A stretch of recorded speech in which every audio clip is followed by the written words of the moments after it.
ज़ुहरान ममदानी के न्यूयॉर्क के मेयर मुंतखब होने के बाद पाकिस्तान और इंडिया दोनों में खुशी की लहर दौड़ी हुई है। पाकिस्तानी इस बारे में खुश हैं कि एक मुसलमान मेयर मुंतखब हुआ है। इंडियन इस बारे में खुश हैं कि एक इंडियन मुंतखब हुआ है। ज़ुहरान ममदानी भी दोनों तरह की खुशियों को ओनरशिप देते हैं। वो जवाहरलाल नेहरू का नाम लेते हैं, वहाँ वो उर्दू में गुफ्तगू करते हैं।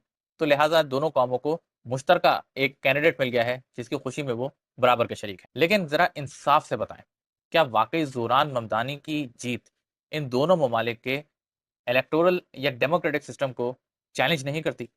क्या ज़ुहरान ममदानी जिस अंदाज में अमेरिका के डेमोक्रेटिक सिस्टम में मुंतखब होकर मेयर बन गए, क्या इसी तरह पाकिस्तान और इंडिया के किसी सूबे का कोई नौजवान इसी तरह ही डेमोक्रेटिकली मुंतखब हो सकता है?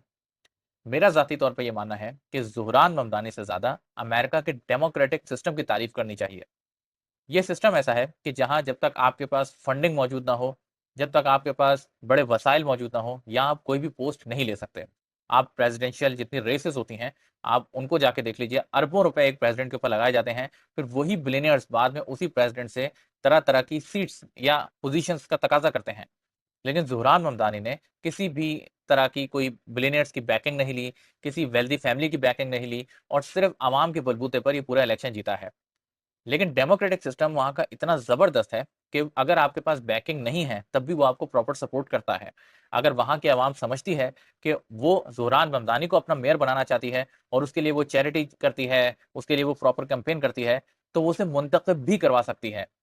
लेकिन पाकिस्तान और इंडिया का जिस तरह का डेमोक्रेटिक सिस्टम है कि जहाँ चौधरी साहब अगर कोई फैसला कर लें, तो वही कैंडिडेट जीतता है, यहाँ ज़ुहरान ममदानी पैदा करना तकरीबन नामुमकिन है। ये पाकिस्तान और इंडिया दोनों के लिए एक बहुत बड़ा लर्निंग लेसन भी है।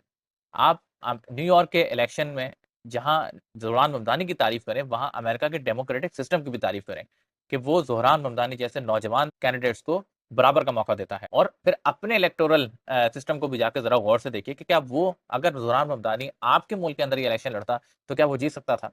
कभी भी नहीं जीत सकता था। क्योंकि आपका सिस्टम हमेशा वेल्दी को सपोर्ट करता है, वो कभी भी अवामी राय को सपोर्ट करता ही नहीं है। लास्ट ईयर पाकिस्तान का जिस तरह से इलेक्शन हाईजैक्ट हुआ, क्योंकि एक पार्टी को पाकिस्तान की कोई खास पार्टी पसंद नहीं थी। इंडिया के अंदर इलेक्शंस होते हैं, होते वो फ्री एंड फेयर होते होंगे, लेकिन जिस अंदाज में उसकी कैंपेनिंग की जाती है, किस तरह से उसको वेल्दी बड़े-बड़े लोग उसको उस पे बेट लगाते हैं और उसके बाद वो वज़ीर-ए-आज़म मुंतखब होके आता है और बाद में उन्हीं वेल्दी लोगों को वो सर्व करने लगता है। ये सब चीज़ें हमें सिखाती हैं कि हमारा इलेक्टोरल सिस्टम अच्छा नहीं है और यहाँ ज़ुहरान ममदानी जैसा नौजवान तबका मुंतखब नहीं हो सकता।